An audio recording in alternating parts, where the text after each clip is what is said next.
I want to spend some time now talking about Jack Campbell because we kind of covered him with winners, but I think there's more to talk about with Jack Campbell because one thing I got to say about Jack is even for a rookie, his game is so mature. And you see the game slow down even from one preseason game to the next. He never looks out of position. At least with the Giants, you saw that a couple times, but he adjusted against the Jaguars. And he's a guy that, again, is always around the football. Athletically, though, you can line him up in different spots. I saw him in the slot. Yeah, they had him split out wide, man-on-man with the running back for the Jaguars. And that's what you want to see because that was the biggest concern. And, guys, he's 6'5", 240? 250 missile. And he's guarding running backs. He's covering running backs in the flat. He's guarding guys in the slot. I mean, he's all over the place. So Jack Campbell, I think, we talk about the impact he'll make, him eventually wearing the green dot. I think Jack Campbell is as far as starting, I think he'll be starting right away, but being the best linebacker, I think by the end of the season, you're going to know, Jack Campbell is that guy for the Detroit Lions. It's very obvious to see. Now, there'll be rookie slumps and things that he has to get over, Sam, but he looks like he's ready to go. No, I personally don't think it'll take till the end of the season. You might notice it on week 1 because the best compliment that I can give to Jack Campbell, I know that it's just preseason, but Jack Campbell in this preseason has looked like Iowa Jack Campbell out there, except he's playing, some first stringers and some second or third stringers in the NFL versus Big Ten. Jack Campbell is a heat-seeking ghost of ball carriers, to paraphrase Dance Gavin Dance. It doesn't matter who's carrying the ball, whether it's off of a catch or off of a run, Jack Campbell will find the football. He has a nose for the football, which is, I know it's a little bit cliche, which is, I don't know if I've seen anything like this in a very, very long time, since maybe DeAndre Levy when it comes to linebackers who just have a nose for the football and are a tackling machine. Jack Campbell, I am more confident now after these couple preseason games that you can basically just pencil in Jack Campbell for the next, at least for the duration of his rookie contract. He is the starting off-ball linebacker for the Detroit Lions, and I think he will be hugely impactful in the resurrection of this defense from a bottom 5 to maybe a very, very good defense this year. And Jack Campbell, I think if he continues on this trajectory and has a great rookie season like I think he will, that will most certainly happen. And I will make 2 personal guarantees right now. I know a lot of you don't like the Flannel Sam guarantees, but I think these are very, very reasonable. That's why I'm guaranteeing them. 1, Jack Campbell will 100% lead all rookies in tackles, and I don't think it'll be even close. 2, he will 100% lead the Detroit Lions team in tackles. And on week 1, you are going to see, even at Kansas City, that's a very, very tough environment, you are going to see that he is the best linebacker on the team already, because we mentioned him being good in coverage and being lined up against running backs. He has actually played more snaps in this preseason in coverage snaps than run defense snaps and pass rush snaps. And I think Jack Campbell has held his own very, very nicely because it was a bit of a concern coming out of college, but he also was pretty good in coverage in college. I think just there were a lot of, I would say, biases against Jack Campbell, which were not necessarily his fault. The fact that he was drafted number 18, the fact that he's an Iowa linebacker, the fact that he's kind of got that scrappy gym rat, all of the white defensive player stereotypes, but he's First one in, last one out. That's the thing, type though. of guy you want to marry your daughter.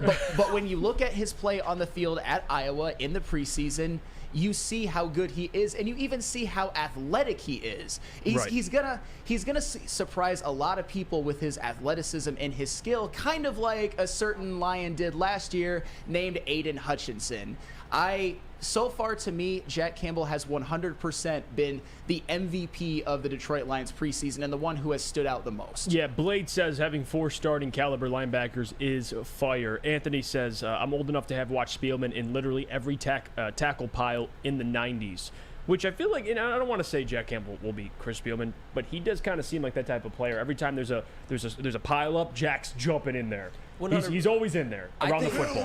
I think Jack Campbell is one of those players where we talk about like a Devontae Adams was born to play the wide receiver position. Patrick Mahomes will play the quarterback position. I'm not saying he's going to be to that extent at the linebacker position, but Jack Campbell was put on this earth to play linebacker in the National Football League. He has all the skills to do so, has all the instincts to do so, and now he has a great coach and a good situation to perform in. I think kind of like how Aiden Hutchinson is going to hold down our defensive line for years, now we got the guy that's going to hold down the linebacker corps for years, and both of them are extremely talented, hardworking, and intelligent guys. And I think we kind of got the same type of thing behind him in Brian Branch. And I'm not willing to go that far, because we still got to see both of them from Brian Branch and Jack Campbell, but we have 2 potential Pro Bowlers in their future behind Aiden Hutchinson. I think that's the beauty in it all.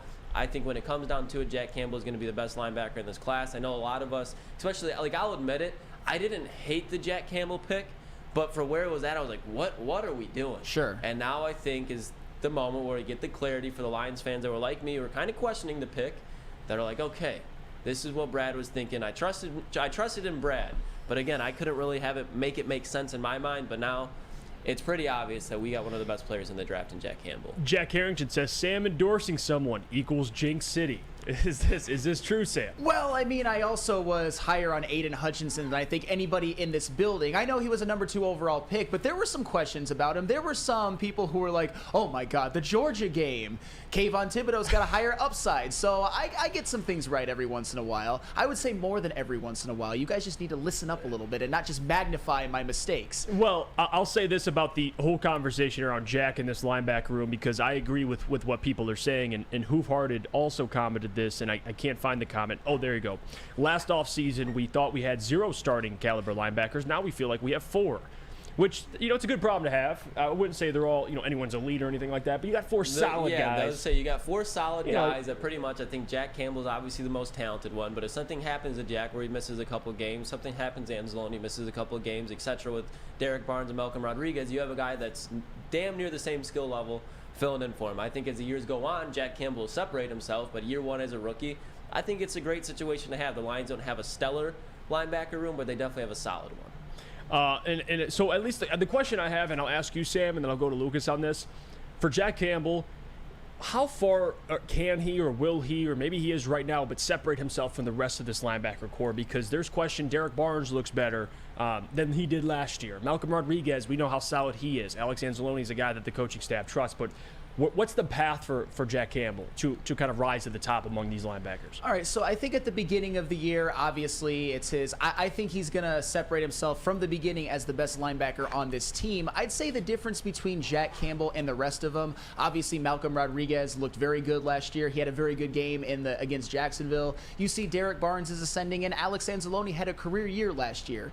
You know what they aren't that Jack Campbell is? Jack Campbell is a supreme talent. He was one of those guys that was put on earth to play linebacker, and I think some of the growing pains he might experience some in the beginning of the year, but by the end of the season, I think he will clearly separate himself as the best linebacker on this team, almost to the point where you are going to want to put a green dot right here on his helmet. I think it's going to be, at the beginning, he's going to be the best of all of them.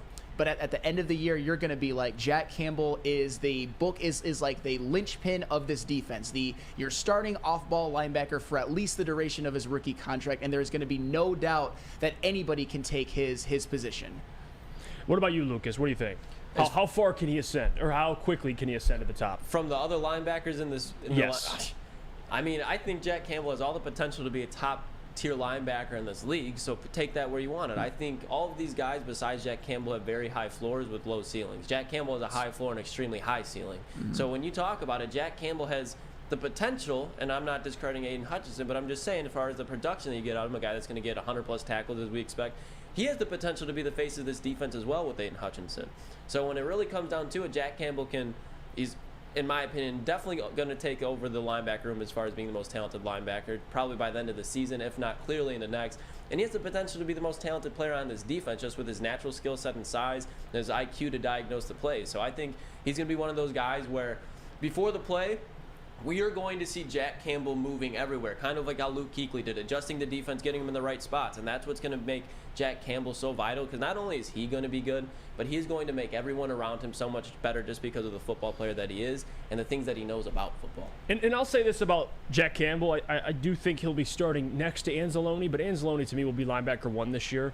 Now this is a lot of experience that Jack Campbell can kind of take in and learn next to Anzalone. I think he'll have the green dot, obviously, but next year, and the year after that, like, it's Jack Campbell time as the years go on. Anzalone's not getting any younger. Jack is only going to get better. So I think this year he'll be kind of groomed along. He'll play a lot. I don't think he won't play. Clearly he's going to play a lot. He'll even start. But I think Anzalone's going to be linebacker 1 this year, and then as time goes on, it'll be Jack Campbell's time. But they got a stud. I'm not saying that he won't start this year or anything like that, but they did re-sign Anzalone, and he still is kind of their best linebacker. Well, I think that is more technicality. I think Alex Anzalone might have the title as linebacker 1, and obviously he has more experience, but I just think you're going to see from week 1 on that Jack Campbell is the better player. And I'm not saying this as a shot against Alex Anzalone. I think what he did last year was very, very good and commendable, but that is his ceiling. Mm-hmm. His ceiling is mid, by definition mid. Yeah. I know mid has kind of become a derogatory term, but by definition it means you're a middle of the pack linebacker, which he was last year, maybe even a little below middle of the pack, but still his ceiling is mid. Jack Campbell's ceiling is certainly not mid. Is he going to hit it this year? Probably not, but it wouldn't shock me if he comes close to it by the end of the year, and then maybe even surpasses the ceiling at some point, which we even think he has. I mean, Lucas, you're talking about him maybe being the face of this defense someday. He could be. I mean, I'm not saying it's a fucking guarantee, but if there's like we talk about impact on the game, stopping the run, stopping the pass, that's what Aiden Hutchinson does, and that's what Jack Campbell's going to be in a position to do, because Jack Campbell is also an amazing blitzer. And I think what we discredit about this is Jack Campbell's strengths as a player, even in his rookie season, are what a lot of the Lions' defense's weaknesses were, as far as sniffing out screens, stopping the plays before they get past the line of scrimmage. Jack Campbell, even if he's not the one making the tackle, he's going to take on a block or allow Rodriguez, Anzalone, all those things that the Lions needed, Jack Campbell brings from the linebacker unit. I think he's just overall just a safer player to have on the field, and he's without a doubt the most athletic player in that linebacker room. Yeah, no, I agree. I think upside, right, potential, size, definitely. But he checks all the boxes. The only thing I think the Lions would be worried about is his inexperience. I don't know if you want, Jack Campbell being linebacker 1, this year. But again, I'm not going to argue with any of the facts you guys are bringing up about Jack. It's exciting, to say the least. I think he'll be out there immediately, and I can't wait to watch this dude. And Hoofhearted made a great point as well, comparing him to Aiden. He says Campbell will likely be Hutch of last season. First half of the season, he was okay, learning, and blew up the second half of the season. I could see a similar trajectory from Jack Campbell. I don't know, though, because Sam, no one's saying he's going to be second in Defensive Player of the Year. No. We're just saying that the trajectory. He's going to struggle, but then be very, very good. You actually didn't know where I was going with that. I think Jack Campbell will actually acclimate himself quicker than Aiden Hutchinson, because Aiden Hutchinson, you remember what he had to walk into last year. He was supposed to be the savior of a defense, which the previous year was terrible. We had no idea that 4 rookies would make a huge impact, but that's what Aiden Hutchinson was tasked with. Mm-hmm. Jack Campbell, he's coming to a defense in which he could be one of the missing pieces of one that goes from, as a whole, being bad last year, but definitely improving down the stretch, to being a very, very good defense. I don't know if he will ever be as impactful as Aiden Hutchinson as a whole, but I think he will definitely acclimate himself quicker, mainly because of the situation and because Jack Campbell is just one of the smartest football players coming out of college. I think the Lions have drafted in like 5 to 10 years. Well, here's this comment, though. Chuck Brewer says, disagree. Edge rushers just go. Linebackers have to read and react, which is also a great point. That's the thing where it's like, to Flannel's point, we've seen Jack Campbell do exactly that consistently through this preseason. And I understand that it's going to take, obviously, some time for him to fully come into form. But what you see week 1, he's not going to have a tackle in his face every time where he's going to have to learn how to get off this tackle. Now he's going to be able to read the gap and now just use his natural ability to get through the gap. And there's going to be a guy that's probably not as big as him. They're not 6'5", 230, whatever Jack Campbell is. And it's just through the preseason, you have watched him. If anything, he's kind of over-pursued instead of under-pursuing, and that's what you'd rather see, because it's going to turn him to the inside where there's more help. And I just think Jack Campbell, I understand that, it's going to take some time. But then again, this is exactly why people were excited at the draft pick, if you were. I understand a lot of people here were questioning it, but Jack Campbell's a linebacker you can plug in on day 1, and he will be able to hold his own. There might be those times, though, like week 1 against Andy Reid's offense, where he's he's going to be confused. And it's the first-team offense, right? Mm-hmm. Like, this Kansas City offensive line, one of the better offensive lines in the league. He hasn't faced an offensive line like that with the Giants second-stringers and the Jags second-stringers. It'll be an adjustment period, but we all agree, man. Jack Campbell, he's that dude. I love this topic, and I know Sam Flannel's oozing to get to this topic as well. He's oozing. We all know Aiden Hutchinson's a franchise defensive end. We know. You look at guys in the league that go from their rookie year to sophomore year, and there's been a hell of a jump for a lot of defensive ends. Now, J.J. Watt would be like the except. I mean, his jump was inhuman. We'll never see that again. Yeah, that's At unreal. Least not anytime soon. But speaking of J.J. Watt, Aiden Hutchinson spent some time with J.J. Watt, picking his brain a little bit. And we know guys like Nick Bosa, Joey Bosa, right? Guys that have taken that jump from year 1 to year 2.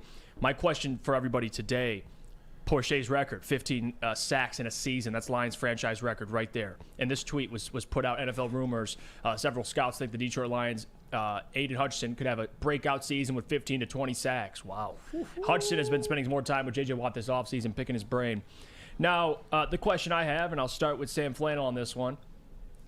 I think Aiden Hutchinson will break Porche's record. Now, the question, though, is it this season? Ooh. Sam Flannel, I go to you. All right. Well, let me just. Oh, jeez. Oh, boy. He's drinking. Look what just manifested in front of me. Look what just manifested in front of me. Kool-Aid. Look what just manifested in front of me. I don't know where it came from. If it just magically appeared out of the ether after seeing Aiden Hutchinson reports 15, 20 sacks. Let me just. Is that scissor? What is he? Lions fan. He's going. Oh my God! Oh my gosh! Sam Flannel. Flannel's drunk now. Blueberry boy. vodka. Oh, That's all Jim right. Leahy vodka. All right. Who am I to limit the ceiling of this man? Because here's the thing. What did I say yesterday? I think I love Aiden Hutchinson even more than his own mother does. And what I have said repeatedly is that I think Aiden Hutchinson gets 13.5 this next year. But you know what? Fuck it. He's getting 15. He's getting 15. He is 100% getting 15 sacks this season. He is going to, at the very least, tie the franchise record set by Robert Porche.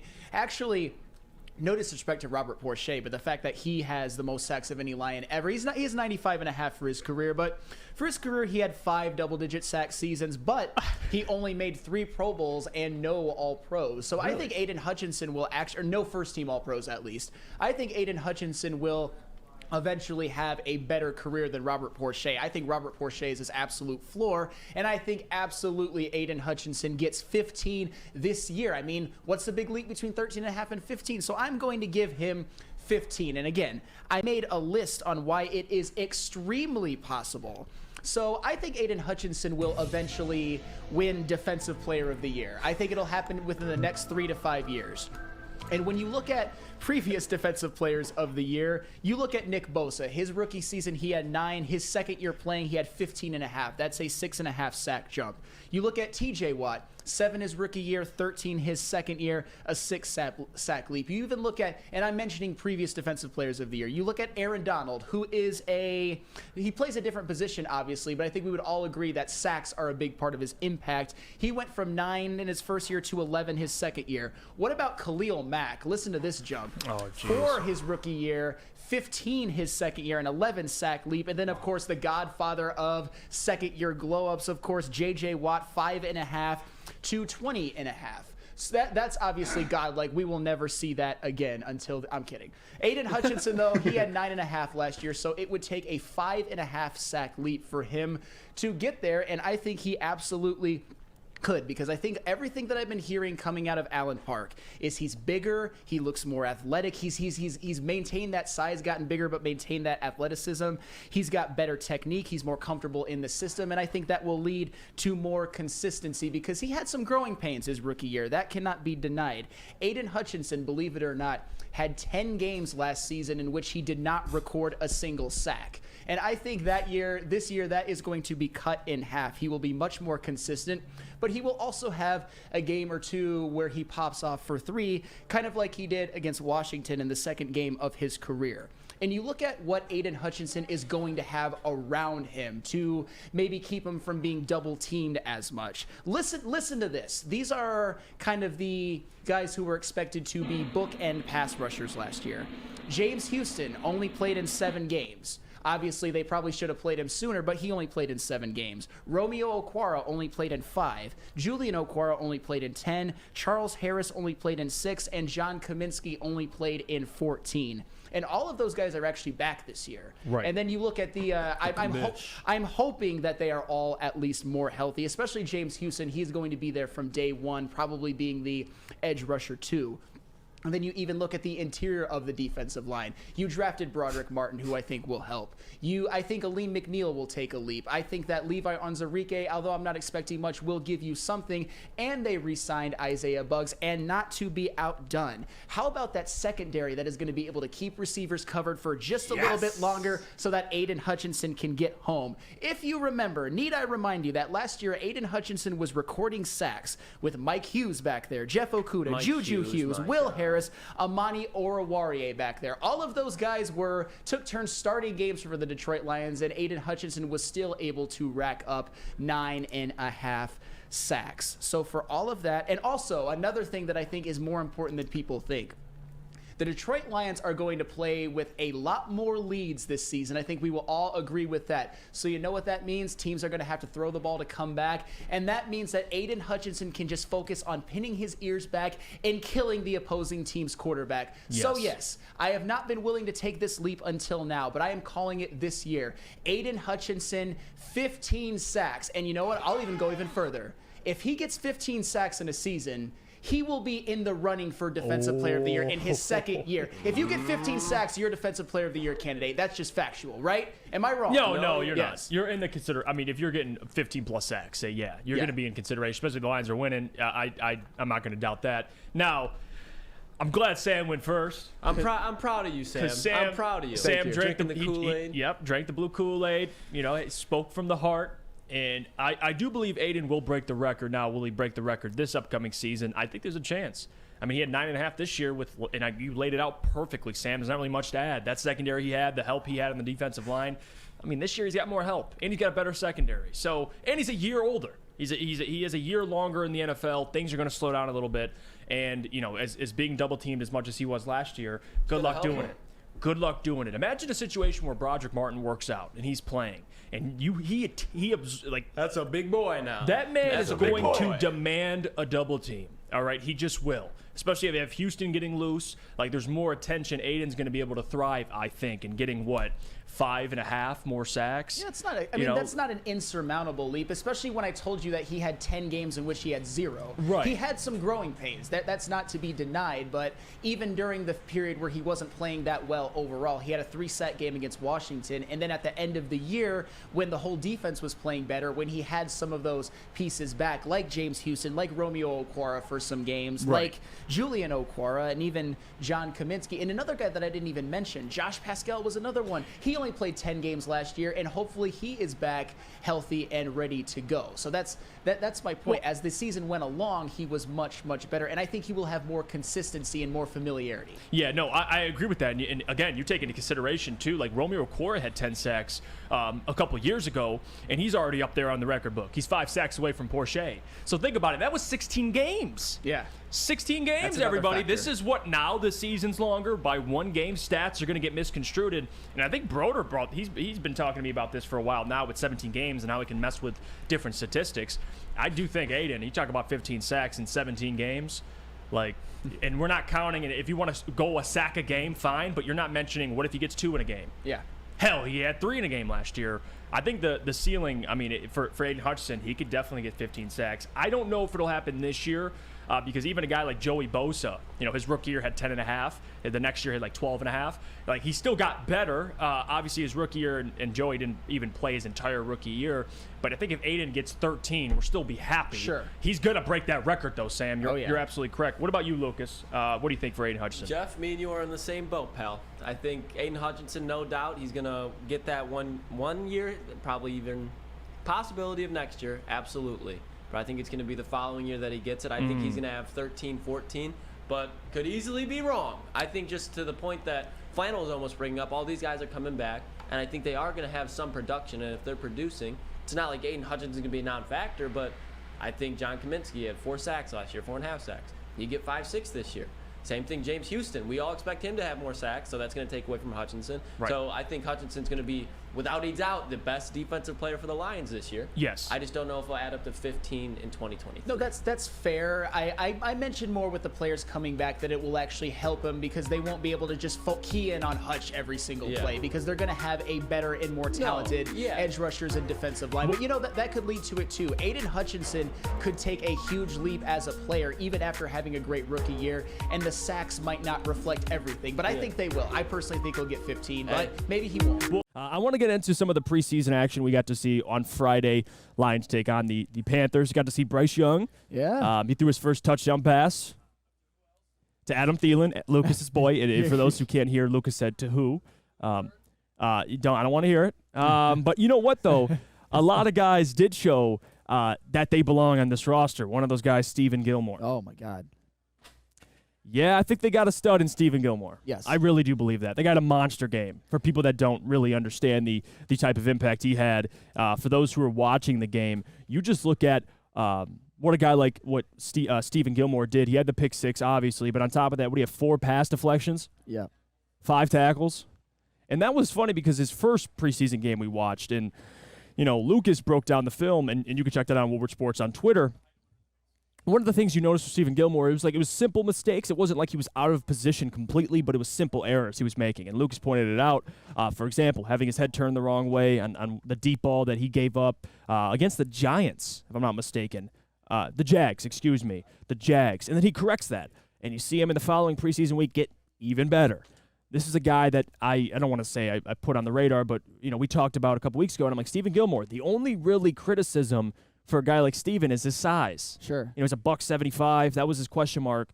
You didn't hear anything about technique. You didn't hear anything about potential. You didn't hear anything about skill. It was like, hey, he's just got to gain weight. But Sam Flannel, screw the weight. The guy can play. Stephen Gilmore can play. Stephen Gilmore deserves a round of applause with how he's been playing lately. He's a dog. Because quite frankly, in the last preseason game at Carolina, Stephen Gilmore was the best player on the field for the Detroit Lions, and to me, it wasn't even close. Stephen Gilmore came into this preseason with the objective of playing his way onto a roster, and I think at this point, he has. You guys mentioned the 4 pass deflections, the pick 6, to go along with the interception he had in the game before, in which he also had a big pass deflection at the goal line. He did. And in the one big play that he gave up, he had good coverage for the most part. He just had his head turned the wrong way. If he had his head turned the right way, that probably would have been another pass deflection. And even with that one long pass he gave up, do you know what his passer rating allowed when targeted was in this entire preseason? Talk to me, Sam. What was it? 37. Oh, geez. Is that good? That's not even good. That's elite. and this is, remember, guys, this is a very, very deep secondary. And I think Stephen Gilmore has given Dan Campbell and Brad Holmes no choice but to put him on this roster. If we're going to say that preseason matters for that, then Stephen Gilmore has to get a roster spot at this point, because it has been Gilmore Island. He's looked like Stephon Gilmore, like prime Stephon Gilmore, but Stephen Gilmore this preseason. I mean, is that off base? Am I drinking too much Kool-Aid? Well, yes, but you know what? We'll save that because it's fair. You're drinking Kool-Aid. Yes. Stephen Gilmore, there's reason to be excited. I mean, Brad Holmes, tip my cap to you. Yes. Once again, finding an undrafted free agent, a guy who could play. I mean, Jerry Jacobs, he did this last year. A.J. Parker, who isn't on the roster but still contributed. I mean, he's finding guys that are undrafted free agents that are contributors. That's important. Sure. Like, it's one thing to find guys in the draft, but for guys that don't make a roster, don't get even touched in the draft, and you sign them as an undrafted free agent and they still make an impact. A lot of the NFL, there's a lot of guys that find ways in the NFL, make careers for themselves as undrafted free agents. It's having the right general manager to find and seek those guys out. Brad has shown the ability to do that. And right now with, a guy like a Stephen Gilmore, a Starling Thomas V, a Dylan Drummond who drove himself to rookie minicamp to try out. Those guys now, Sam Flannel before, it's like, okay, you're bringing in guys that, are bodies that have some upside. Now you're struggling to make a decision. And Dan said it best, you're going to have to cut some good players. But that's what good teams do. Absolutely. And before I get to that, I got to talk to you about the newest Lions show, and that, of course, is Woodward in Maine. It features Matt Broder, our very own on Morning Woodward Show, Gabrielle D. Phillips, and Uncle T, Terry Foster, breaking down everything Lions related. And it airs every Tuesday from 7 a.m. to 8 a.m. and Sundays from 8 a.m. to 9 a.m. If you want all of the best Lions insider information from people who are there at training camp every day. Broder, Gabriel D. Phillips, and one of the all-time greats, a veteran in this industry, Terry Foster. He has seen it all. Tune in when that premieres. That is a very, very exciting show. And you mentioned something that I thought was interesting, and you teased it right off the show with the wide receivers. Someone who had a good preseason is probably going to get cut, because I would say Chase Cota and Dylan Drummond, they pretty much showed out this preseason, at least given what their expectations were, particularly Chase Cota. But speaking of not undrafted, but a 7th-round draft pick who showed out, what about Antoine Green? Yes. To me, Antoine Green, he's another one, just like Stephen Gilmore. With this game that he had against Carolina, he should have played his way onto this roster, because to me, he is much more talented than Chase Cota and Dylan Drummond. And for the record, even Antoine Green last year at North Carolina, he had a pretty damn good yards per game. He only played 9 games. I think he had almost 800 yards last year for North Carolina. And you saw what he can bring to this team. He caught that pass, and you saw his speed. He was pretty much gone. If it wasn't for questions about his route running, he probably would have been above a 7th-round pick. I'm not going to say that Antoine Green is going to be this huge contributor or anything, but in a lot of ways, especially when Jamison Williams is out, he kind of gives you exactly what you need. He could give you what Denzel Mims was supposed to give you, but that ultimately turned out into a failure. And he's another one. We haven't heard a lot about him, even in training camp. We've heard some good things. We've also heard some kind of meh things. But he showed out. He did what he could do to get on this roster, and I think he earned a spot. I would rather see him than Chase Cota and Dylan Drummond at this point because of the upside and because of that big playability, which he showed. You saw it in person, that speed. Yeah, and especially with Jamison being out the first 6 Yes. games, I'm all for Antoine and Dylan Drummond. I'm out on Chase Cota. And Chase Cota's, and I know not that he's a bad player, but if we're choosing 2, give me Antoine Green and Dylan Drummond. They show they can do more. I know Chase Cota showed at least early in the preseason, like you catch some touchdown passes, like that's great. But Antoine has shown the speed in which he plays with. You saw it in the open field. When he caught that football, he was gone. And that's what I look for. Speed kills. Antoine Green is a 7th-round pick. I like what he can do on the outside. I like his upside. Not that, he's a 7th-round pick, but still a guy that you can use some depth at wide receiver. And then Dylan Drummond, I like Dylan Drummond. Mm-hmm. Like the guy's more versatile. He's got a me and bag Lucas with talked him. about this last week. The guy could just do more. That was Lucas's guy, actually, for that exact reason. A little more versatile. And I like Chase Cota because of the size, but Lucas is right. I mean, and I don't say that a lot. But he's right. Would you say I'm a ball knower? A knower of ball?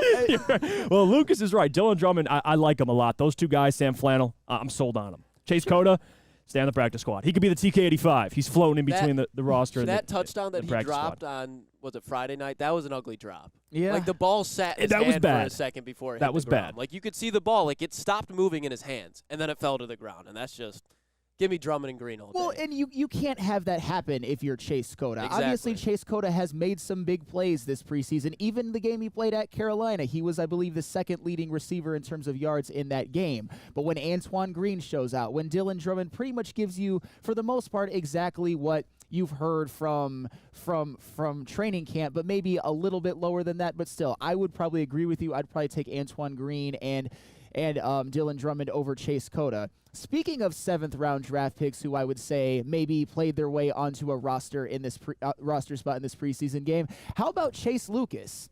Chase Lucas is a guy that we haven't really heard a whole lot of. I know he was a bit of an unsung hero when it comes to Hard Knocks last year, but he didn't really do a whole lot. He was one of the few rookies that didn't really get a lot of playing time. Right. And you haven't heard a lot of him in this training camp because the secondary is so deep, and at some point you almost assume that Chase Lucas isn't going to get a roster spot. But he said, not so fast. He had 3 pass deflections of his own. He had an interception of his own. And even in this preseason, Chase Lucas has allowed a passer rating when targeted of 41. A lot lower than Will Harris. Oh, my goodness. We're going to get to Will Harris in just a minute. If Chase Lucas makes the roster over Will Harris, I will be going down to Allen Park, and there will be issues. There will be issues in Allen Park if Will Harris makes this roster. You said if Will Harris, what?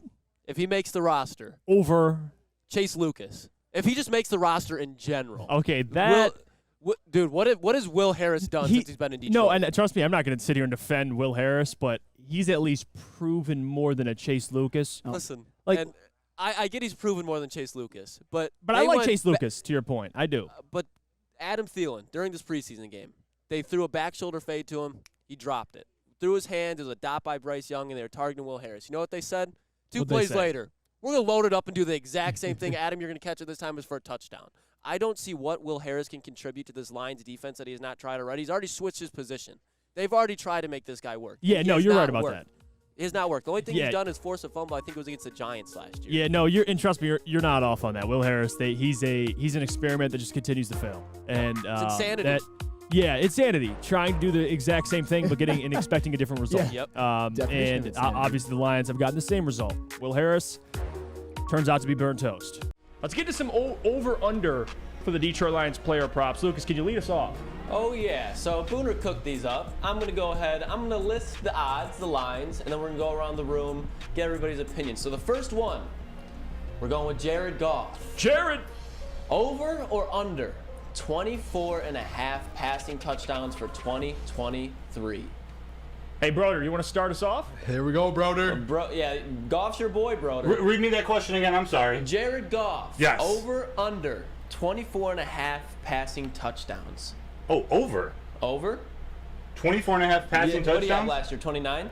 Yeah, he's 29 gonna have. These lines are actually pretty egregious. Like, when I read them off, you guys are going to be like... I said that before we opened the show. I looked at Jeff and I was like, these lines are like Big, They're kind of fat, insane. over. I think he's going to have 35 touchdowns this year. Wow. Yeah, he's going to have a few more interceptions, but he's going 35 touchdowns, baby. Let's go. You think he's going 35? Yeah. wow. I love the confidence. He's never had 35 before.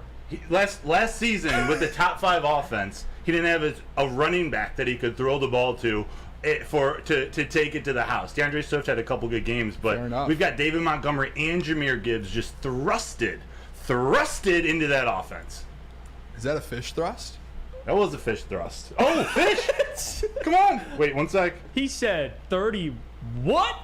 35? 35. Suck balls as always. How do you Like not? Kevin Durant, 35? Okay, Yeah. but if you think about Yeah. it, Jeff, because many now, guys let's last break it down year? a little bit 2 more. touchdowns Jared a Goff game. threw 29 last year, so do you think he can throw 6 more?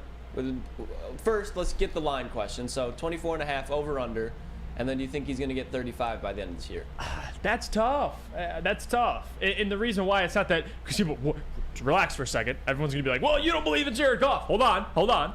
It would be a career high, but also I get why Broder thinks that way because he has a returning OC. He has familiarity with this offense. Great offensive line, as always, is going to be protected. The question I have is, are they going to pass? Are they going to be airing it out that much? I don't know. But again, 35. If he throws 35, and Sam Flannel put it in the chat, and I agree with him, if he throws 35 touchdowns, the Lions win 11, 12 games. He's an MVP candidate. That is Exactly. Like, Well, that's what it is. Exactly. So I was like, yes, thank you. Think about, think about this too, and shout out to Flan. I'm sitting here seeing a couple stats here just to look at. Patrick Mahomes had 41 last year. Joe Burrow had 35. Josh Allen had 35, and then the next highest is Geno Smith with 30. I could see. So you're putting a Jared Goff up on a Joe Burrow, Josh Allen, Patrick Mahomes level. Which if he does do that, he's on the MVP. But when you break it down, like when they get in the red zone, he's going to pass a little bit. They're going to give the ball to David Montgomery and Jahmyr Gibbs. They're going to hand the ball off like they did with Jamal last year a lot. That's why he didn't get to 30 last year, is because of that. Now, we'll stick with the question itself. You say over, you gave your number. I mean, you could do it if you want. You can give a number, but over, under. I'm over. Slam that 24 over. and a half is easy. Yeah, that's I easy. agree with that. You have any prediction? What do you think his number will look like? My guess is Passing probably touchdowns. similar to last year, probably like 28 to 30. I think he can hit 30. If he had 29 last year. 35, shot Broder. We'll see if that happens. There might be a bet on that if you can get 35 touchdowns. So, and I'm with you, Booner. I think over as well. I can see a similar season. I said I think he'll have a similar passing touchdown number, but the interceptions I think will be more. Just because that's an anomaly to end the season and not throw a single pick. That's not going to happen again. Yeah. Nothing against Jared. That's just the reality of it. I could see him having a season, Lucas. 30 touchdowns, 12 picks, like something like that. I'm cool with that, by the way. Yeah, Jamal Williams scored 17 touchdowns, but I think combined David Montgomery and Jahmyr Gibbs will combine for 17 touchdowns. And then you think about the games like when Shane Zylstra had 3 touchdowns. Like, that's a one-off game where it's just like that was just a weird game. So that's kind of like a weird boost in Goff stats. I could see, I'm saying 27, 28, 29. Could he go 30? Yeah. But I'm leaning more on a slight decline of touchdown percentage, and not by a bunch. It's just because I think this offense is going to be more balanced as a whole. And I think that's just going to bring it down a little bit. I think even the Lions in the back end of the season, they were still a little bit more pass happy than they wanted to be. They were extremely efficient, so it's not like they were doing a bad thing, but I think they prefer to keep it on the ground a little bit more, especially now that we're going to have a better defense. And real quick, Jeff, for people who think that he's going to go under that, like your point to the interceptions, he was insane the second half of the season, not throwing any, whatever it was, one pick, whatever it was. Throughout the season, if you really look at his stats, his passing yards and touchdowns, he was pretty consistent through the whole season with that. Like if you break down the first half to second half, it is pretty similar. So as long as he's just consistent, he's going to get that 25 easily. Right. He's going to hit 29 again. It's just like you said, the interceptions is the one that's like, he threw a ton at the beginning and not as much at the end. And the other part of it too is the Lions did play from behind at times because of the defense, so they had to score. You think this year they'll be playing with the lead more often than not, so I don't think he'll be airing it out at that point. And Soft Jones made this point as well. They won't be playing from behind, but they'll never stop trying to score, which is true. New NFL never stops scoring. Jake says, I think the over is easy. I'd feel better about 35 if J-Mo wasn't out 6 games. Great point by Jake there. Paul Thomas says, no, Jeff is good with golf. Heavyweights are haters. Thank you, Paul. See, Paul, he knows. Paul knows. He watches the show. I will say, I've been on the heavyweights and talked about golf before. I apologize. But, no, well, it's a running joke, though. Easy and Spencer, they want golf the hell out of here. It is what it is. Hey, I have love those guys. requirements and bullet points for that. So right. Realistic. Chuck Brewer says, like Lucas said, running back passes out of the backfield will add more numbers. And again, just to get some of these comments, Matt says, I agree. I think we'll run too much, but over 24 and a half. Philip C., no need for Goff to pass that much with our backfield to scheme for. Eric says, I'm saying if he's at 29 last year, how many more of those balls are, of his balls that were thrown down to the goal line and was ran in 14 times? That's true too, Eric. Yep. Amon Ryan, like 3 or 4 instances where he fell on the 1 yard line. So again, I'm not saying it's impossible. Broder might be onto something, but we shall see. Let's get to the next one. All right. What do we got? We could stick with Jared Goff, but we're going to move off because this one's kind of, I don't know how this is the line, especially considering what Jamal Williams just did. But David Montgomery, over or under 5.5 rushing touchdowns. David Montgomery, 5.5. Disrespectful. That's minus 150, by the way. So you might be able to get him at plus money with 6.5. I just want to throw that out there. This one. This is just. Yeah. You can start us off, bro. Yeah. Okay. Over. Okay. I don't even think we need to take much time. We'll just go around the room quick. Yeah, this is the easiest layup of all. This is an actual line on FanDuel? It's the line. Like I said, it's minus 150, so it's juiced a ton. So, like, even 5 if you moved it to 6.5 at plus, 100, I'm still hitting that over too. Because what did David Montgomery average? How many touchdowns in Chicago? Like 6 to 8. He had 6 like that? every single season. Last year he had 5. So dude, every season he's going to get double double-digit touchdowns. Like I think that's a book it bet right there. If he's healthy, of course. Well, how many do you think he gets? Like at least 10. I'm not saying he'll break Jamal his record, but 10. Like that's not.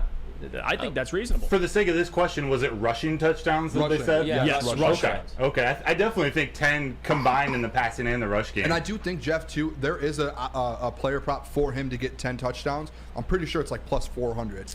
So 4 to 1. I like it. I'm smacking $100 to win 400. I think D-Mont gets 10 to 12 easy. Yeah, I'm with you. I'm with you. Especially, look, I know we already say it, but think about when he plays the Vikings this year. Think about when he plays the Bears this year. They're not going to be going up. I'm thinking of the strong run defense that they're playing against. They're going to be playing against the Saints, Ravens, Packers have a good run defense. Chiefs if Chris Jones is out there, but even then, like, I still like our offensive line against them. D-Mont's going to eat it, especially in the red zone. That's why another reason why I think, Jamal Williams had 17 touchdowns. Jared Goff, you want the touchdown numbers raised, but I really don't think it's going to be like a drastic shift. I think they're just going to be more efficient with D-Mont in the red zone. He's just upgrading offensive lines, too. Yeah. Like, he's going from the Bears offensive line for 4 years to the second best in the league offensive line. Well, it's also perfect timing because this might be the season, hopefully, fingers crossed, that this offensive line actually plays with each other. Yeah. A full, Vitae as well. So if Dave Montgomery walks in, you got a healthy offensive line, that man will get double-digit touchdowns, and I do think he'll get 1,000 yards. So it's easy money there. We'll move to the next one. What do we got? All right, we'll stay in the backfield, though. Our rookie, one of our favorite players that we cannot wait to see this year, Jahmyr Gibbs. Plus 1,100 right now. Offensive Rookie of the Year. Are you taking that bet? Plus 1,100. Ooh, it's friendly. Plus 1,100 for Jahmyr Gibbs is friendly. And that's kind of the thing we talked with Justin Fields yesterday. Although, if you ask me, Jeff, will Justin Fields be in the MVP conversation? No. But those odds, though, You could sprinkle something. sprinkle a little on it. money on it. I don't hate it. I'm not saying because I get it, making money. Now, for Jameer, plus 1,100, do I think he'll win Offensive Rookie of the Year? I don't think so, and I'll tell you why. I think for Jameer to win Offensive Rookie of the Year, he's going to have over 1,500 yards from scrimmage, something like that. He's going to have a great year all around, and I think he can do that. But that's also with Bijan in the race as well. We don't know what Bijan's going to do. He could go for 1,300, 1,400 this year, and if he does that, it's his award to lose. Or you have a Bryce Young who plays really well in Carolina, who I love Bryce Young, so he could be in the race as well. And there's always, and this is a common thing, but there's always one rookie that we're not talking about that gets into this race. So if I had to bet my entire bank account on it, I would say no. But I like that 1,100 though. Yeah, I might sprinkle something on it just because, like you said, he's going to have the opportunity. He's going to get the touches. He's going to have the chance to get that many yards. Like Kamara won it a few years back, and I think he might have had like 15 all-purpose yards, like 700 rushing, 800, 700 receiving. That's where I kind of had my stat line for Jahmyr Gibbs is like 700, 700. So when you really break it down, he's going to be in the conversation if he's doing that. How many touchdowns does he get? That's going to push him over the top. And like you said, it just depends. Like, you don't know. It depends on what some of these other guys do. If Bryce Young goes out there and leads the Carolina Panthers somehow to the playoffs and puts up a ton of numbers, you can't not give it to him. So like, it's such an up in the air like award. in my opinion. Lucas would be upset because, if Jahmyr Gibbs is at plus 1,100. What's Laporta? I was going to say, Laporta's already winning the award, right, Lucas? So, he has this isn't even a discussion. Laporta's taking home that Offensive Rookie of the Year award, right? I mean, he has the capability to. What does he have to do to get that award? Don't hit me with the capability. What does he have to do? What is his stat line if he has a chance at all? Lucas, what do you think? Rookie year, 1,000 yards, 12 touchdowns. What do you think? Laporta? No. Gold jacket. Listen, Gold jacket already? I've been steady with this. Okay. He's going to have 500-600 yards this year. Okay. 700-800 yards the next.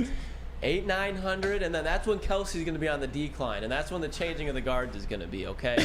Sam Laporta by year 3 or 4 will be, I don't know, because we'll still have him on at JMO, but he'll be a very productive, close to 1,000-yard type of guy. All right. And I'm just messing with you, by the way. And Lucas, we all love Sam Laporta. Like, that man, I'm going to keep saying it. I think he'll be the best tight end out of this class. I think 500-600 is fair. Like, I thought you were going to. It's the floor. It's the absolute floor. Okay, now we're getting into Laporta. Oh, jeez. And see, Chuck Brewer. 1,000 to 1 to win Rookie of the Year. $10 to win 1,000. He's 1,000 to 1. I think so. Yep. You put $10 on it, you win 1,000. He has better odds than Jahmyr Gibbs. No. Oh, 1,000 to 1. 1,000. Yeah. Yeah. 1,000 to 1. I said it differently. I apologize. Hey, Chuck Brewer chime in, and he says this is why Lucas has Goff at 35 touchdowns because he has Laporta at 15 touchdowns. No. It'll be Hendon Hooker slinging 35 touchdowns in a couple years when Laporta takes off. Bryce Bennett says Laporta will be close to 800 yards this year. My gosh. Do you see if this? If Laporta gets 800 yards, like he's already one of the better tight ends in the league. Yeah. Like, dude, you walk in year one and get 800 yards. I mean, Kyle Pitts almost got 1,000 his rookie year. Yards after catch, baby. Kyle Pitts. Kyle freaking Pitts, the specimen, the physical specimen he is. Yeah. I think Laporta will have a good rookie year. I do.